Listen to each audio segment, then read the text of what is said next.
That's actually the most exciting part of the day. You make a diagnosis and you're waiting for that phone call.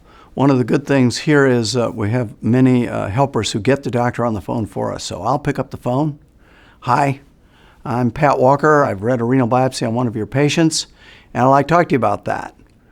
Oh, I'm glad to hear from you. That's great. This is Mrs. So-and-so. Yes, and she has lupus. And then my response will be to discuss in detail what the biopsy shows while listening to the cues from the nephrologist on the other end of the phone as to what they need to hear. And then we talk about it.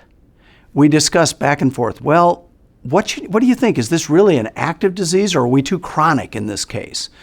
How aggressive should I get? What do you think based on what you're looking at? I said, well, remember, I'm not looking at the whole patient, but based on what I'm looking at, this patient still has a good kidney. Let's go aggressive on this one. If this was my own kidney, I'd want you to treat me aggressively. And then we begin to discuss the therapy. And sometimes I'll get really, people are doing that? And I'll say, yeah, there's a paper in Kidney International just last week that really talks about this in detail. Now, we see some things that I don't agree with, but this one looks pretty good. Why don't I send that to you right now so that you can evaluate that before you go see that patient?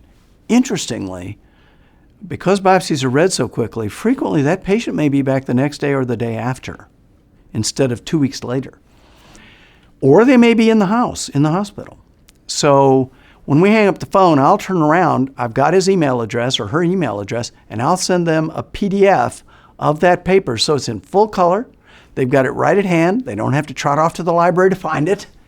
I think that's really the exciting part for me, to be part and parcel of the treatment, to be involved in the therapy, to help the patient in ways that maybe that nephrologist who's running from 6 in the morning till midnight may not have seen that article yet, and to help in that way is just tremendous.